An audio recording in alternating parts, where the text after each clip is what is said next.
Hey, great people, it's Devin here at Cover 3 Media. I'm going to give you 2 buys and 2 sells in your Dynasty Fantasy Football Leagues that you should be actively looking at if you have these players. We're going to hit that right away. Hope you guys are getting excited for the NFL Draft. I am absolutely pumped. And there's going to be more Dynasty content coming out continuously from Cover 3 Media here. And myself am making a lot of content. Christian will be as well. And there should be more videos. So whenever you guys have questions or any advice, options, we're here for you. Leave them in the comments. We're also on TikTok and Instagram at Cover 3 Media. Post things almost every day. Latest news, latest insights on Fantasy Football Week. Mainly cover Dynasty, but once season long starts getting rolling more in the summer, we'll talk about them more as well. But let's dive right into it. So let's gonna start with sells. Let's start with sells first. So my first sell is going to be Najee Harris, the running back of the Pittsburgh Steelers. Najee Harris, at this time probably last year, he was a top 5 at least Dynasty running back in a lot of people's eyes. Right now in Keep Trade Cut, he is running back 10, and I'm just not sitting well with that. I liked him coming out of Alabama. He possesses a lot of talent. He can catch the ball well. Is a big back, but we've seen in the NFL in 2 straight years that he is very inefficient running the ball with 3.9 and 3.8 yards per attempt, which is not good at all. I know the Pittsburgh Steelers O-line isn't the best at all, but we need to see a little more improvement there. And his first year, while he was so dominant, is he did have 74 catches. He got a lot of volume. That was the thing. He had 300 attempts as well, so that really helped. And I think his volume is going to continue to kind of decrease as Pickett gets more comfortable, gets Pickens and Deontay and Pat Freiermuth more involved, which isn't going to go very well for his fantasy production. And I just think RB10 I keep trade cut. I think that's a bit high for me. I don't think I probably have him around my RB15-ish area, but some people that on keep trade cut that are ranked lower than him that I actually would trade straight up for him, or at least engage in some trade negotiations with Tony Pollard, Michael Pittman, Nick Chubb, Traylon Burks, Andre Stevenson, especially if you're trying to compete. I would trade Najee for Nick Chubb in a heartbeat.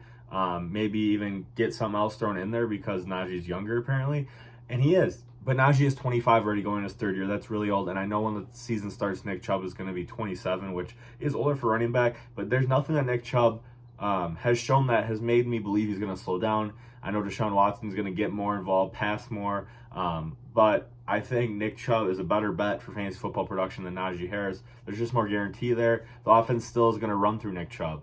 Where in Pittsburgh, they're going to, I think, start to air it out a little bit more. And Najee was just kind of the receptor of a lot of volume. And the volume is going to continue to dip. And not to mention, Jalen Warren, the backup, looked pretty solid. So who knows, maybe he'll get more involved as well. I just think RB10 is a little rich for me. I get if you don't want to trade Pittman or Juju straight up to get rid of him. But I think getting a young receiver and even a pick is just a better move in Dynasty as a whole. So I'm selling Najee Harris in any leagues I have him in. I don't have him in any leagues I'm in, though. Next sell for me is, you probably have heard me and Adam talk down about this player a lot. I think from a lot of the Dynasty Fantasy Football channels I follow on YouTube, a lot of them are high on him, but I am not one that is high on him, and that is Jameson Williams. Right now, he's wide receiver 17 at Keep Trade Cut. That is way, way, way too high for me. I completely understand why he's up that high, just because of his draft capital, what he was able to produce in college. But again, I think he's going to be a way better NFL player than fantasy football.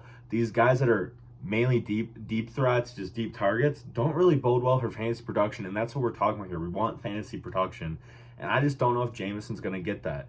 Amon-Ra's still going to give you a target hog with Jared Goff, is what I expect. I know the Lions got rid of DJ Chark now, so Jameson Williams probably going to get that role. Well, which, yeah, there's going to be some big weeks for fantasy football, no doubt about it. But I don't really like putting guys that are boom bust in my lineup every week when he's supposed to be the 17th highest value Dynasty receiver right now.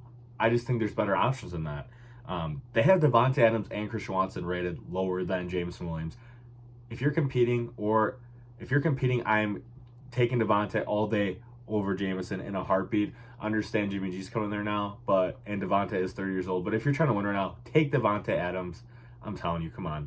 And Christian Watson, I think, even if you're kind of like rebuilding, retooling, or competing, I would take Christian Watson over Jameson Williams in a heartbeat too. I know I'm a Packer fan, but Christian Watson put together a very good end of the season. His rookie year showed a lot of impressive traits and a lot of impressive plays. Jameson Williams, I know he was hurt coming off an ACL injury. I'm just not in on this guy. I need to see some production and things before I can start telling myself I'm into him more as a player. I just think wide receiver 17 is a really, really rich for me. They also have, Eckler and a 24 first as less valuable than Jameson Williams. Probably more mid 24 first. If I'm competing, I'm taking Eckler over him. I know there's some situation with the contracts for the Chargers, but Eckler has been an absolute beast for fantasy football the last 2 years in full PPR. If I'm trying to compete, I will take him over Jameson all day long. And the 24 mid first, it just depends where you're sitting at. Do you want to re-roll and get someone better? But if it ends up being, a top 5, top 6 pick next year in 24 class, which I think is a really damn good class, I think it's actually going to be better than 23 class, just the way things have been shaping out now. I know people in this 23 class haven't even gotten drafted yet, these players, so time will tell. But if you, get a mid first next year in 24 for Jameson Williams, I don't really blame you too much. I know it's a reroll, but the chances are it could be a better prospect than that. It's a very good class next year. Got some good quarterbacks, got a great tight end, got some good receivers, got some solid running backs as well that I think could get more value than Jameson Williams will be at this time next year after that draft concludes. So yeah, I'm selling Jameson Williams. I know I've beaten a dead horse how much I'm just not a fan of him, and I know there's a lot of people out there that are still, so I just think his value is a little too rich for me for just completely going off of what he did in college, and that a deep threat is just going to equal fantasy points, which I just don't think it is. Maybe he'll develop his game more, and he could definitely prove me wrong. I'm not saying he can't. I just like some of these guys that are ranked lower than him. I would take over him in a heartbeat on my fantasy dynasty football roster.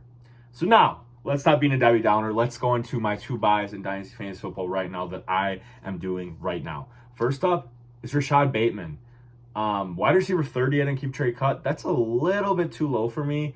It's tough to value gauging the youngsters and the veterans in dynasty fantasy football sometimes, because I think we overlook age too much sometimes, especially with receivers, because we got Stephon Diggs, Kupp, Tyreek Hill, and Devontae Adams that are still one of the top receivers in the league and been producing for years. But they're getting older. And if you guys want more in-depth about that, check out our most recent other video on this page by Adam. Really dives into dynasty veteran values. It's really important to look at that, because I think the age factor has been a little bit too OP, in my opinion, for people in fantasy football and dynasty leagues, just valuing age way too high over when you're trying to compete. Some of these veterans are still going to produce way more than some of these youngsters that we're just hoping will in a heartbeat. But Bateman, let's dive into him. Wide receiver 30 and keep trade cut. I understand why he's a little bit ranked lower. He's been not able to stay on the field, but to start the year this past year, he looked like a damn steal for all these people drafting him in their drafts. He had a really good connection with Lamar. Was a big play waiting to happen. And I know I just was saying how much I don't like just relying on deep threat ability like Jameson Williams, but Bateman was doing it on a consistent basis until he got hurt, and that was really eye-popping to me. I know they just brought Odell Beckham Jr. in, but I said I think that's better for a team aspect more than fantasy football. So OBJ is still coming off an ACL, which he's older. It's going to be tough for him to recover. And Mark Andrews is there too. So those 3 guys in the offense. Now, the number one problem is who's going to be quarterback. Apparently Lamar might be staying now from the way he's been posting social media about with OBJ. So if Lamar Jackson's there, I'm really excited for Bateman, and I think selling a mid second round pick right now in rookie drafts, even early second round picks in this year for Bateman, I'd rather take a chance on him than some of these other guys like a random running back that might never see the field, because I know that's probably what you would get with that pick if you didn't trade it for Bateman. And then there's some guys like David Montgomery, Miles Sanders that are ranked higher than him on keep trade cut that honestly would probably rather have. I know they're both going to new situations and it might be good, but I just think sometimes the upside of Bateman might be higher. So I'm just intrigued what this guy's going to do for his career. If he can just stay healthy, I know it's risky, but I think his value at wide receiver 38, trading a mid-second for him in dynasty leagues right now is definitely worth the risk, especially if Lamar ends up playing there this year. That could be a really high risk, high reward, really low risk, high reward actually move for you guys in your dynasty fantasy football leagues. And my last buy here is no other than Trey Lance, quarterback 17 on keep trade cut right now. I completely understand the concerns now why Trey Lance is falling, because there's been a lot of talk that the 49ers are going to be rolling with Brock Purdy as their starter. But until I see that for sure myself, I think Trey Lance still has opportunity to start. I don't know how good he is in real life. I mean, he looked decent in the couple games he played before he hurt his leg.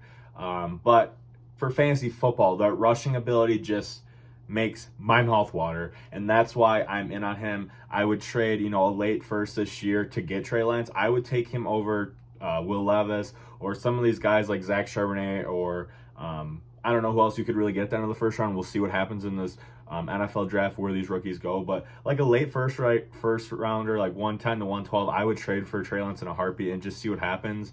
And especially, this is super flex leagues I'm talking about right now. I just think his ability to produce fantasy points with that rushing ability is so unique. It might not equal a lot of great real life success, but it could, bring in a lot of good fantasy football success, as we've seen that with Justin Fields and so forth. So, and maybe they do roll with Brock Purdy and then they end up trading Trey Lance and he starts somewhere. So I'm willing to take a risk on Trey Lance and see what happens with this guy. I think this guy is the limit for fantasy football. Maybe not real life, but his physical traits, he's a big quarterback, is very fast, very quick. So we'll see what happens with them. But yeah, I'm in on buying on him and just kind of seeing what happens with the guy. And I think there's some other quarterbacks in his range I would buy too right now low. So those are my 4 guys that I wanted to talk about. The 2 sell highs and the 2 buy lows in fantasy football right now in Dynasty League Superflex, full PPR. That's how we do it here at Cover 3 Media. I hope you guys really enjoyed this video. There's going to be more Dynasty content to come. Just, if you have these guys in your leagues, on your rosters, and you agree with me, go try and make these moves. It could really beneficial your team right before your rookie drafts are coming up soon, and the NFL drafts is going to change a lot of opinions and a lot of rankings, especially whatever outlet you're looking at. Keep Trade Cut is solid to gauge value, but sometimes it's a little bit not very accurate in my opinion. That's why going off that's why I'm saying buy low or sell high, because there are a lot of people in the Dynasty landscape in your leagues that will look at this as a resource to look at Dynasty rankings. So I hope you guys enjoyed the video. Devin here at Cover 3 Media. As I always say it, we got you covered all off season, all season long. We're mainly Dynasty covered, but we'll get you going with season long once the summer gets going more. I hope you guys give this a like and subscribe, as we're posting content almost every day. And always, if you have any questions about certain trades, especially these 4 guys I talked about, some trade offers you're trying to do with them or maybe even acquire them, even though I'm telling you not to hang on to Jameson or Najee Harris, leave them in the comments. I'm here to help you guys. So I hope you enjoyed the video, and we'll see you soon. Have a great day or night whenever you guys find this video. Thanks.